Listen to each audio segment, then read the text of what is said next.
Right now, in most of our urban cities, households can put out an unlimited number of trash cans. And that's viewed as, oh, that's a service, we don't want to deal with that. But nobody would expect you to use as much energy or as much water, right, and pay the same price. But for some reason, cities are expected to pick up and handle unlimited amounts of trash or trash cans that you put out at the curb. We hear it again and again on this show.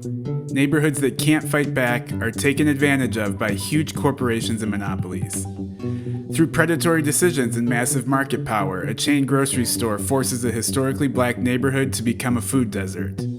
Amazon puts a huge warehouse and its associated noise, congestion, and pollution into an already disadvantaged area of town. The Target in the BIPOC neighborhood is demonstrably worse than the Target in the rich white part of town. Now, we're seeing the same pattern play out with the question of where to put AI data centers and their huge environmental demands. The tech companies making these decisions seek out the neighborhoods that are least able to fight back. Neighborhoods that Brenda Platt calls areas of least political resistance. And she would know. Brenda Platt, director of ILSR's Composting for Community initiative, has been fighting for sustainability, recycling, reuse, and composting for a bit longer than I've been alive. Throughout her nearly 40-year career, Brenda has taken a leading role in shifting the waste industry away from expensive, polluting, and inefficient trash incinerators. Today, she's working tirelessly to not only encourage sustainable waste alternatives like composting, but she's fighting to ensure that such programs remain under community control and influence. Compost, she says, has to be local by default. It's silly to ship banana peels across the country, so it's best to figure out local and sustainable waste alternatives. Here to catch us up on her recent work, Brenda is today's guest. Keep listening to hear the story of her influential work, her reflections on how the incinerator fight resonates today, and her memories of working with beloved ILSR co-founder David Morris.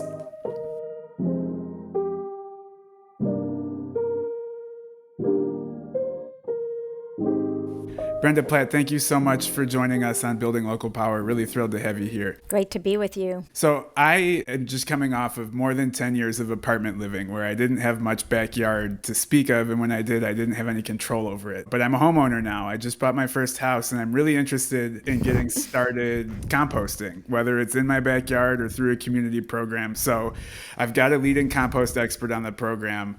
I'm going to start by asking you, where do I start? I'm here for you, Danny. Congratulations, by the way.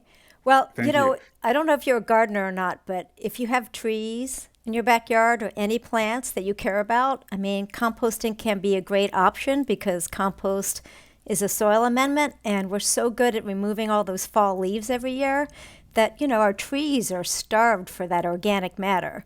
So, you don't have to be a gardener to start composting. But where to start?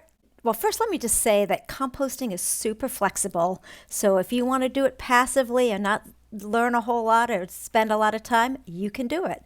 But if you really want to speed up the process and produce really good compost, you can do it more actively and learn a lot. So really, you can engage in composting whatever level you want, but you will need a compost bin of some sort. You can do it in open piles, but if you're doing food scraps, we generally recommend that you do it somewhat enclosed, and you need some space for the bin. You need some basic tools like a pitchfork. You need a source of water.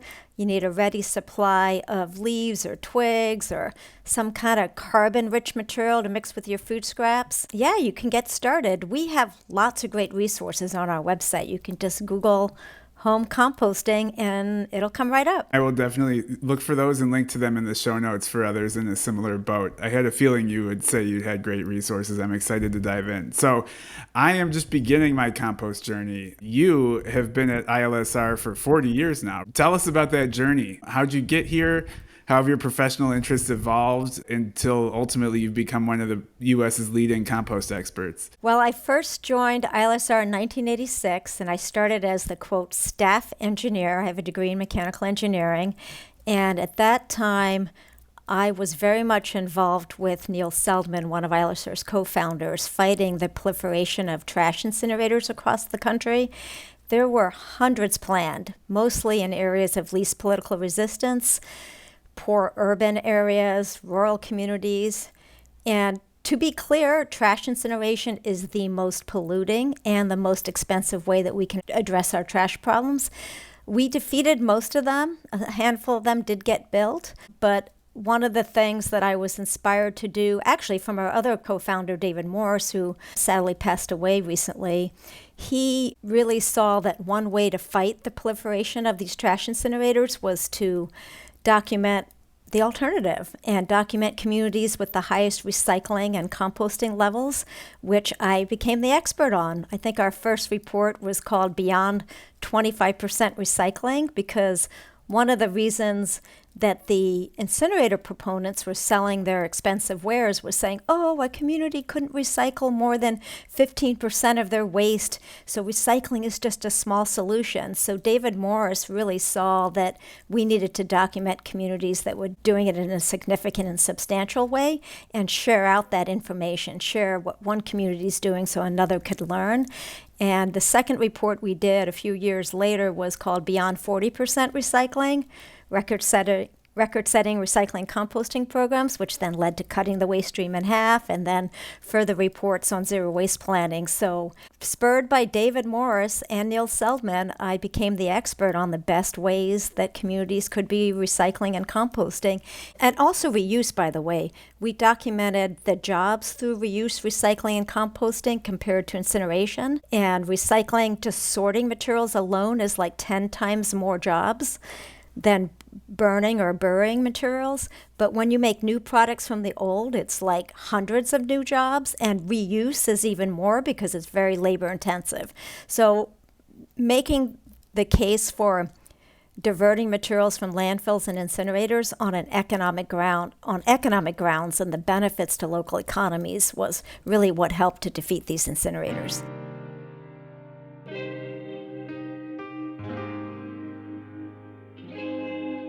That's a really interesting argument. I've heard the flip side where people argue against recycling because it's labor intensive, but as a job creator, as an economic engine, I think it makes perfect sense that this creates more jobs than incinerating or landfills. We'll talk a little bit more about David Morris later on, but in this past series of episodes, we've been talking about him a lot. It's been really enjoyable to dive into those old reports and resources. So I'm looking forward to finding them and sharing them with our listeners. I'm glad you mentioned the incinerator fight and what you called, I think really eloquently, areas of least political resistance. With our team at Building Local Power really interested in data centers and data center siting. We've done an episode about the environmental cost of AI.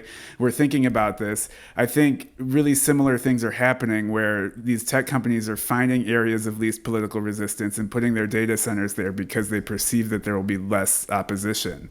Does the data center thing remind you of the incinerator fight? And if so, what can we learn from your decades of experience with this? Yeah, absolutely. You know, in our battle against trash incinerators, the frontline communities fighting each of those sites became the experts. They knew more than their local officials about the financials, about the pollution.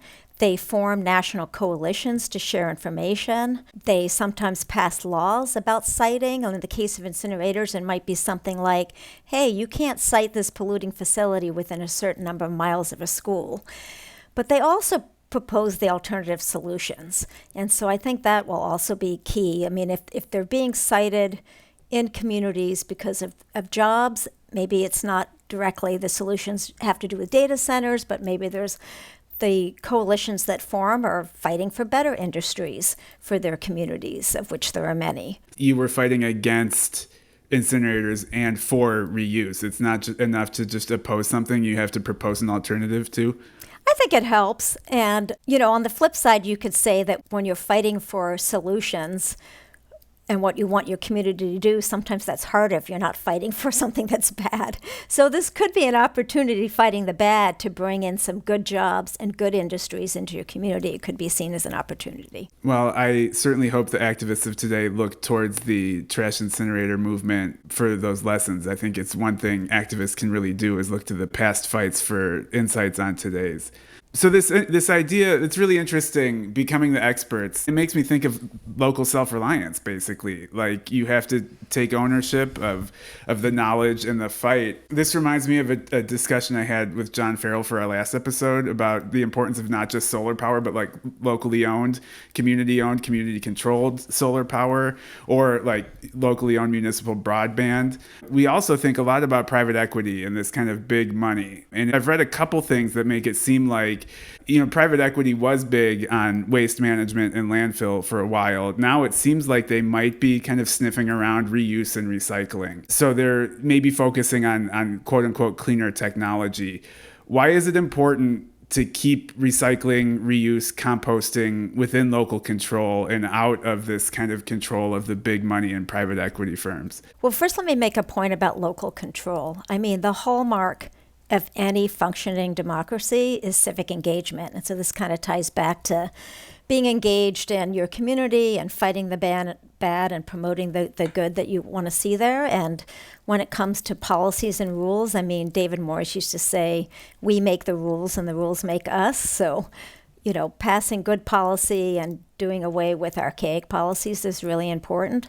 And when it comes to waste, it's no different in this sector. And the big waste companies are motivated by profits, but often the best solutions to addressing waste, or just pick whatever sector you want, are local, or they're prevention, or they're community scaled. When it comes to the waste sector, there are just 4 big companies that dominate the $91 billion waste industry. Think about that.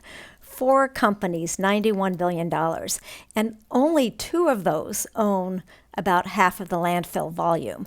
That's a lot of money lining the pockets of just a handful of big corporations. And if you consider the alternatives to wasting, waste prevention, reuse and repair, recycling, composting, much of that can be done locally with financing incentives. Those are the rules, training, education, and or with local businesses. So big waste, of course, doesn't want to lose market share, so they're also invested in recycling and composting. But really, local governments, as they roll out their solid waste plans, and often a local government has to do a 10-year solid waste plan every decade, that ensures that they have disposal capacity. And local governments have a lot of agency with their procurement and contracting and the policies they pass. So they can really design those policies, design those procurement bids to favor systems and businesses that actually bring the most benefits to their local communities. And so this is where I think there's a lot of potential in our communities. If our local governments aren't doing this, this is where interested advocates and citizens need to get engaged and push for this. I imagine there might be some local politicians who are experts in waste and sustainable practices, but I also imagine there are many, many more who got into local government out of a feeling of citizenship, out of a desire to make things better, not necessarily to build sustainable waste policies and rules. And I'm sure the big waste companies have suggestions that they're very vigorous in telling these governments as they create these plans. So, if I'm a city council member or a mayor and I want to have good policy, but I don't know how, like, where do I look? What should I do? How do I make sure this 10-year plan is a good one, is sustainable, has community control, and, resists the pull of the big waste monopolies? Yeah, it's a great question. There's Zero Waste USA. There's National Recycling Coalition as a national group that local governments often join. There's the U.S. Composting Council, has lots of local governments. But if you're a city council member, one of your jobs is to approve your local city budget. And the waste budget, solid waste management, which is mostly collecting the garbage, is one of the largest line items in the budget. So it's not something that's like very minor. It's going to be police, fire, schools, and waste. Those are going to be your big ones. And so right now in most of our urban cities, households can put out an unlimited number of trash cans. And that's viewed as, oh, that's a service, we don't want to deal with that. But nobody would expect you to use as much energy or as much water right, and pay the same price. But for some reason, cities are expected to pick up and handle unlimited amounts of trash or trash cans that you put out at the curb. And one of the solutions is that we have hundreds of communities in the U.S. doing is called volume or weight-based trash fees. If you're paying by your trash can or your bag of trash and your recycling and composting is costing less, then you have a direct economic incentive to produce less material. And that's going to help control cost if you're a city council or in charge of your public works department. And there's just so many options that a local government can do. And you don't have to do all of them. You don't have to have, a 50-acre site for composting, but there's small things you can do, there's large things you can do, and everything in between. And you just have to get on the road and on the path to reducing waste. And there's many of examples of this. For instance, one of our guides is how do you incorporate reuse, recycling, and composting into climate action plans? And there's examples of communities all across the country that are doing this. So we have a lot of resources for local government on things they could be taking up and learning from other communities. My first reaction to the idea of weight-based trash collecting is that it's got to be a hard sell to the citizens. But then you mentioned it's a way to save money. So is that how you get people to sign up? Is like you could save money, you're paying for trash that's not being collected. And if you recycle and you compost, you could actually save some serious money on trash collecting? Yeah, you can. I mean, there are major cities in the U.S. that do this. In the West Coast, it's very prevalent, but San Francisco is an example. There's industrial small cities in New England. Worcester, Massachusetts does this in a per bag fashion. So yeah, I mean, why should my tax bill be much higher because everybody's producing so much garbage, It's an economic argument aiming at the pocketbook that's nonetheless good for the climate, too. You mentioned all your great resources. I'm always so impressed by everything you do on the compost team and all the great resources you have, some of which will be linked in the show notes. One program I think is really cool is you're running a $150,000 program to send mini grants to historically underserved communities for community composting programs. Why is it important to start or support composting programs in these communities, and what are the obstacles that have historically prevented it? Well, this is our second year doing this, so we're really thrilled about this program. Listen, let me just start by saying that our burn and bury wasting paradigm has disproportionately harmed communities of color and has led to the concentrated power within a handful of companies that I already mentioned. Our wasting and our throwaway economy has really impacted poor urban communities. And so, this is just a drop in the bucket, and the funding that's really needed, $150,000 is not much. We're giving away 15 grants of $10,000 each. So if anybody's listening to this podcast and has more money, we would love to grow the fund, by the way. But really what we're trying to support is not just existing community composting projects, but also if you're an urban farm or you're a Native American Indian community and you're growing food, and composting can be viewed as an accessory activity to growing food and gardening and building healthy soils, and you don't know anything about composting, you can apply for this money and we can help support you. So this is a way to draw more people into the act of composting and giving them the resources they need. So even with the money, you get access to our training to learn how to do composting better. You get connected to our Community Composter Coalition, which is close to 400 organizations across the country. We have a whole networking, sharing best practices and learning from each other. So it's really a way to build the movement as well. So when we're just seeding this money, and we hope to grow it nationally. Right now, the only groups that are eligible for this funds are in New England, coastal New England states, and New York City. And so with more money, we hope to grow it to the rest of the country.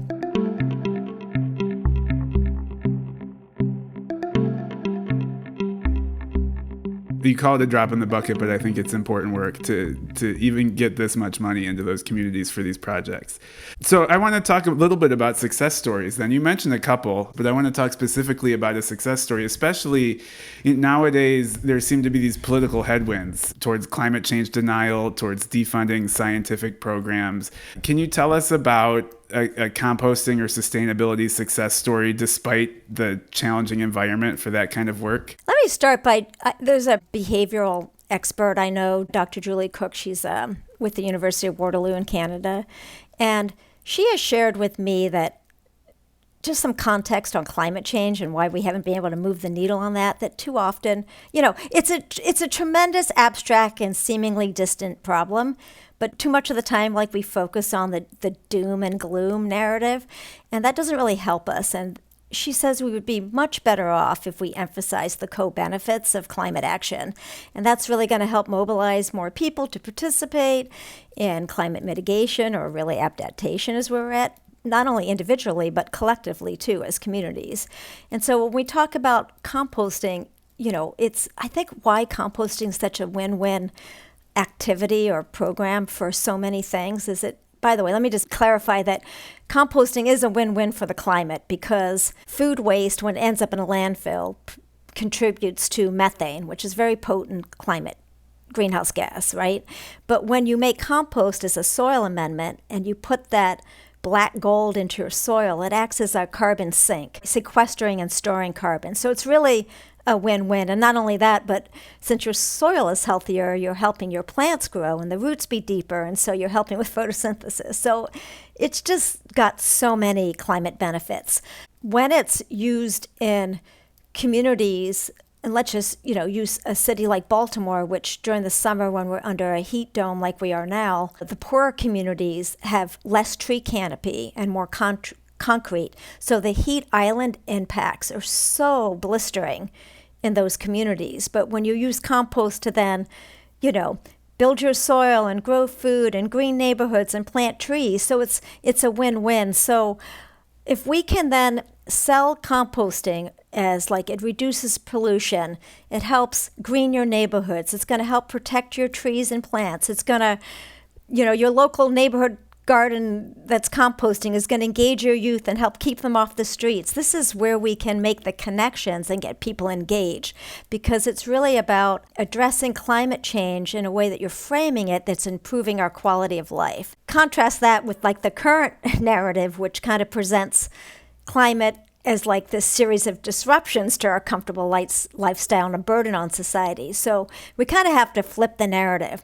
But back to your question of who's doing good stuff. I wish I could point to one city and say that's the model, but typically I go, this city has this and this community has this, and if you could integrate the best features of the best programs, you could be the model. So that's actually an invite to anybody listening to become that city.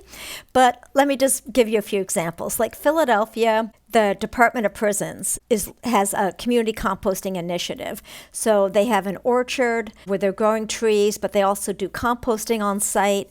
And so their incarcerated individuals do get hands-on vocational training about using compost in the orchard, about how to compost, so when they return to society, they can be placed in jobs. And they're also now just recently launched that program, so they're taking food scraps from outside the prison system. And so that's all happening within the city of Philadelphia. And at the same time, they're partnering with a local independent business, not one of the big waste companies. So in this case, it's Bennett Compost, which also is working with other parts of the city at recreation centers.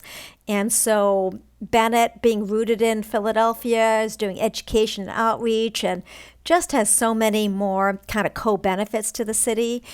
Another thing that Philadelphia is doing in their Parks and Rec department and their urban ag is they've started a community composting network. So they have like a dozen sites where they're training people at whether it's gardens or playgrounds to do composting on site and engage youth and neighborhoods. So that's just one example. Washington, D.C. has the Department of Parks and Recs, also has a community composting network at 56 sites at gardens. It's all volunteer-based drop-off sites. D.C. at the same time, you can bring your food scraps on the weekends to farmers markets, and they just started a pilot curbside program with 9,000 households, and they've partnered with 2 different local businesses to provide some of those programs. So just good examples of local agencies, not just one. It can be parks, it can be public works, your urban ag offices, just doing things locally. Those are great examples. Thanks for sharing those. And you were talking about Baltimore. A couple months ago, we had newly elected Baltimore Councilman Zach Blanchard on the show, and our conversation did touch on that incinerator and the heat dome and the kind of neighborhood climate dynamics of Baltimore. So if you're interested in that stuff, have a listen to that. Zach is a really inspiring guy. All right, our final question, Brenda. We talked a little bit about him, but I think everybody at ILSR is thinking about David Morris these days due to his recent passing. So, I mean, you've worked with him longer than most. How is he influencing your work today? How do you think about his legacy with what you do? How's the spirit of David guiding you today? Wow. Do we have another hour? I'll just start by saying that local, what an enduring concept, right? To build healthy, equitable communities. He had the vision, and he clearly laid out how we worked right from the beginning. Like, it was research, it was technical assistance, it was information dissemination. And what I found really so enduring in his legacy is that not only did he and the other co-founders have that vision, but then really spurred us to put the hard numbers, the research to back that vision. And in a lot of our initiatives, and the composting work is no different, we really document the early adopters. The early majority won't do something unless it's been proven successful from the early adopters. But by us documenting early adopters and sharing out that those success stories and amplifying them, we help things replicate and share those lessons learned, get people learning from each other. And, I mentioned all the reports I did over many decades on the best recycling and composting programs. And that work that David really spurred really helped institutionalize recycling in this country. Now, people can complain about recycling and it's not perfect, but it's certainly better than just burning and burying our materials, right? And the notion that how we do it really matters. Who benefits? Who owns the infrastructure? Who owns the systems? Whose pockets are being lined? And who are we engaging? And who is making the decisions is completely enduring in our work. And I'll just share also that the Institute, when it was first founded, was a neighborhood group in the Adams-Morgan area of Washington, D.C. And in those early days, the Institute was actually composting in the townhouse, which, I hadn't really remembered because that predated me joining ILSR. But they had rooftop gardens. They were collecting and composting 500 pounds of vegetable scraps per week from nearby community-controlled food stores. And they were growing food, including like 180 pounds per week of sprouts that they were selling. I just love that history also included from the very beginning composting. But you asked earlier, like, my trajectory here. When I did all those reports on the best communities, you couldn't get to 50% recycling if you weren't composting. And those reports were just focusing on yard trimmings. So, because it's such a big portion of what we set out at the curb every week, right? But food waste now is at least a quarter of what we throw away. And it's heavy, right? Food waste is wet. And compost is inherently local. We can't ship our banana peels from the East Coast to the West Coast to be made into compost. And even the final product tends to be used within local economies, the compost. So you're going to be using it in your backyard, Danny. I know, right? And if you can't compost in your backyard, there may be a community site that you can join. And if you can't join a community site, like, exercise your civic engagement muscle to get your local officials to start a program, which is something David would want us all to be doing. It's really inspiring. Composting is something that's local by default. It has to be local, whether it's on your roof or within your community. Brenda Platt, thank you so much for joining us and sharing all of your insights and stories with us. It was a great conversation. You're welcome. Thank you. My conversation with Brenda Platt was so rich with resources and recommendations, it was hard to round them all up.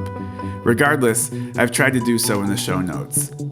Check those out to find links to her report from 1990, Beyond 40%. You'll also find links to groups like Zero Waste USA and the U.S. Composting Council, both of which Brenda mentioned in the context of crafting good municipal waste policy. On the topic of municipal policy, I've also linked to a model municipal ordinance for encouraging community composting written by Brenda and her team. I also want to call attention to a short film called Burning Injustice about the fight to shut down one of the last incinerators in California. I talked about the film and the fight with Riverbank, California Mayor Rachel Hernandez on an earlier episode of Building Local Power. You can watch the film and listen to the episode via the links in the show notes. This episode of Building Local Power was produced by me, Danny Kane, with the help of Reggie Rucker. I did the editing with help from Taya Noel, who also composed the music. Thank you so much for listening, and see you in 2 weeks.